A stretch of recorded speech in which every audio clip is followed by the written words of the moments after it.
네, 전 세계 주요 이슈를 짚어보는 선재규의 월드앤 이슈 시간입니다. 새해부터 미국 정치권이 2020년 대선 레이스에 시동을 걸고 있습니다.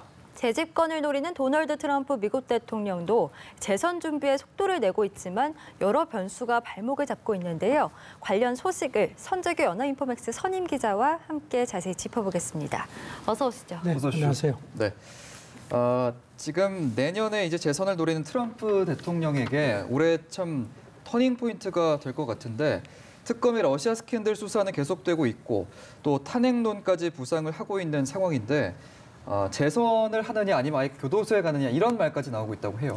네, 자기 성추문 막으려고 개인 변호사 통해서 돈을 이제 2명의 여성한테 돈을 준 사건이 이제 개인 변호사가 유죄 판결을 받았습니다. 네. 그러니까 이제 사실상 여기에 관여한 게 간접적으로 증명이 된 겁니다. 예. 그리고 이제 아시겠지만 지금 특검이 러시아 접촉권에 대한 조사도 진행하고 있는데 이것까지 이제 여기서도 관여한 게 확인되면은 굉장히 중대한 상황이 되는 겁니다.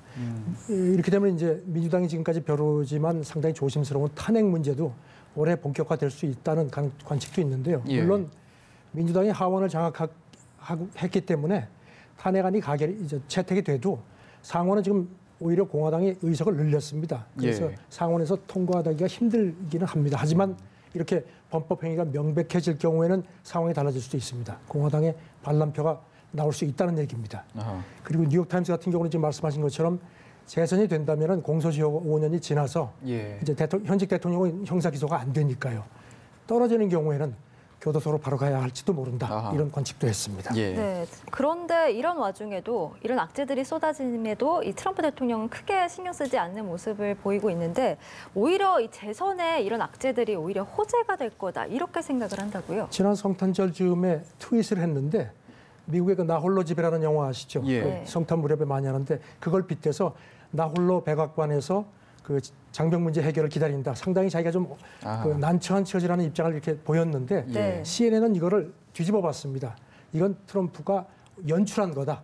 그러면서 트럼프는 비정상의 달인이다. 예. 그러니까 네. 이런 식으로 자기는 장벽이라는 건 자기가 공약을 했기 때문에 나는 공약을 하면 반드시 지킨다. 이런 걸 오히려 핵심 지지층한테 부각시키는 전략이라는 겁니다. 네. 그래서 2020년 트럼프의 재선 전략 구호는 아마도 나는 공약했고 공약을 이행했다. 아하. 이렇게 나오지 않겠느냐. 또 CNN은 그렇게 또 꼬집었습니다. 예. 네. 그것과 이제 더불어서 트럼프 대통령이 최근에 시리아 철군을 결정한 것과 또 동맹국들에게 방위비 분담 증액을 계속해서 요구하고 있는 이런 압박들도 내년 재선을 좀 염두에 둔 노림수다 이렇게 네. 봐도 될까요? 네, 지금 철군 문제도 그렇고 그다음에 이제 사실상 우리나라도 상당히 지금 관여가 되어 있는 상황인데 예. 네. 방위비 분담에 대해서 계속 이제 압박을 가하는 것이 바로 그런 가치 공유. 그동안에 이제 이전 행정부는 동맹국과 가치 공유 쪽에 이제 초점을 맞췄는데 트럼프는 그게 아니라는 겁니다. 미국 우선주의고 경제도 그렇고 어떤 실익 위주 이런 식으로 해서 이걸 실행하는 쪽으로 가려는 어떤 길게 보는 재선 전략의 하나라는 그런 관측들이 나옵니다. 예. 네, 좀 무역 얘기로 한번 들어가 보겠습니다. 중국 얘기를 좀 해보면 좋을 것 같은데 이제 중국이 미국과 무역 협상을 앞두고 있잖아요. 네.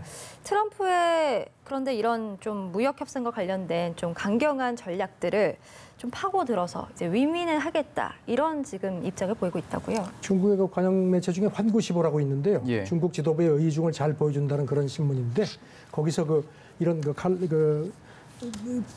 기사를 냈습니다. 미중 정상이 연말에 통화를 한 것은 상당히 반가운 소식이다. 그러면서 미중 무역 협상을 타결하는 게 두 나라 경제적인 이익도 되지만 트럼프의 정치적 재선을 노리는 트럼프의 정치적 이익과도 부합한다. 네. 상당히 의미 있게 그렇게 또 지적을 했습니다. 예. 지금 트럼프 재선 전략도 그렇고 행보에 대해서 여기저기서 많은 비판이 나오곤 있는데 공화당에서는 지금 압도적인 후보 1위라고 해요. 지난 12월 중순에 미국 여론조사 기관이 조사를 했습니다. 예. 그랬더니 트럼프가 다음번 공화당 후보가 될 수 있는 확률이 72%. 아하. 물론 한 달 전 조사보다는 조금 떨어졌습니다. 예. 2위가 밋 롬니 전 매사추세츠 주지사. 이 사람은 2012년 공화당 대선에 나왔죠. 예. 이 사람도 지지율이 올라갔지만 9%. 그러니까 트럼프하고 엄청난 차이가 납니다. 그렇군요. 공화당에 지금 인물이 없는 상황입니다. 네, 참 아직까지는 이 트럼프 대통령이 공화당에서 차기 대선 후보로 가장 네. 유력하지만 그렇다면 여기에 이제 맞서게 될 민주당의 잠룡이라고 하죠. 누가 있을까요? 민주당은 아주 뭐 치열합니다. 지금 이제 그 같은 조사에서 보니까 예. 그 샌더스 이 사람은 2016년 대선 때 힐러리한테 경선에서 졌죠. 예. 네. 이 사람이 가장 높습니다. 18%. 네. 바로 밑에 17%가 바이든 그 부통령 전 부통령이고요. 그 다음이 미셸 오바마. 아, 아니죠. 미셸 오바마죠. 예, 네네. 예. 16%로 나왔습니다. 꽤 힐러리는 높네요. 여기도 쳐졌습니다. 아. 그리고 아시다시피 새해 첫날 워런 엘리자베스 워런 상원의원이 예. 민주당 그 대선 후보 출마를 선언했죠. 지금 뭐 민주당은 아주 뭐 각축이 치열합니다. 지금 공화당에 비해서 민주당은 상당히 좀 치열할 것으로 전망이 되고 네.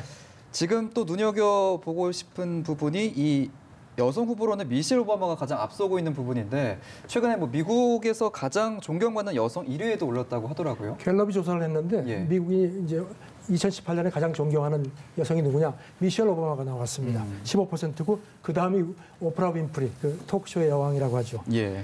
힐러리는 멜라니아, 그 트럼프 부인한테도 밀려서 그 뒤로 쳐졌습니다. 참 예. 죽을 노릇입니다. 남편 오바마 대통령도 미국인이 존경하는 가장 존경하는 남성으로 나타났습니다. 그리고 샌더스 바이든 이 사람이 이제 조금 전에 민주당 그 이제 재선 후보 1, 2위였는데 이 사람들도 제쳤습니다. 그렇군요. 오바마 부부가 아주 잘 나가고 있습니다. 예, 네, 알겠습니다. 자, 새해를 맞아본 미국 정치권 이야기를 선재규 기자와 함께했습니다. 오늘 말씀 고맙습니다. 고맙습니다. 네, 감사합니다.